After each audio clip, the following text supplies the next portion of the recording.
Hi everyone, welcome to my channel Sanskrit Classes by Karuna. Degree third year, 5th sem, question పేపర్లో 4th and 8th క్వశ్చన్లో అలంకారస్య లక్షణ ఉదాహరణం లిఖత ఉంటుంది. మనకి ఇంతకుముందు వీడియోలో ఉపమాలంకార అనన్వయ అలంకార చదువుకున్నాం. ఇప్పుడు థర్డ్ వన్ ప్రతివస్తుపమాలంకార. ఈ అలంకారంలో నిర్వచనం రాయాలి, ఉదాహరణ రాయాలి.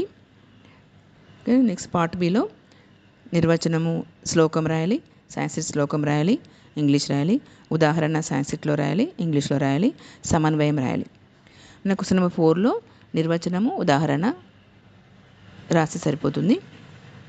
రెండు వాక్యాలలో అంటే ఉపమాన ఉపమేయాలకు ఒకే సాధారణ ధర్మం ఉంటుంది. అంటే ఉపమాన ఉపమేయాలకు సాధారణ ధర్మాన్ని మనం వివరించినట్లయితే దీన్ని ప్రతివస్తుపమాలంకారం అంటారు. అంటే సాధారణ ధర్మం, మనకు వస్తువులు ఇక్కడ వేరే కావచ్చు, అయినా ధర్మం మాత్రం సాధారణంగా ఉంటుంది. రెండు వస్తువులలో ఒకే సాధారణమైన ధర్మం ఉంటుంది, దాన్ని ప్రతివస్తుపమాలంకార అంటారు. ఉదాహరణకి ఇక్కడ రెండు వాక్యములందు ఉపమాన మరియు ఉపమేయములకు ఒకే సాధారణ ధర్మమును ప్రత్యేకముగా చెప్పబడినచో దానిని ప్రతివస్తుపమాలంకార అంటారు.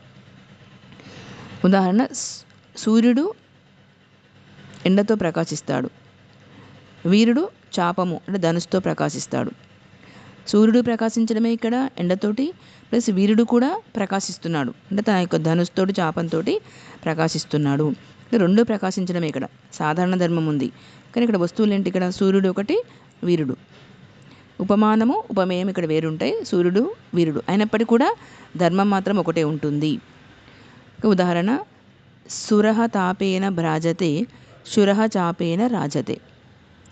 నిర్వచనం, wear the same common attribute that is described by different words in the two sentence is called prativastupama.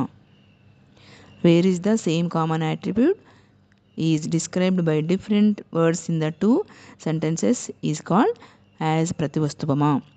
In this, the common attribute gives similar meaning in the two sentences.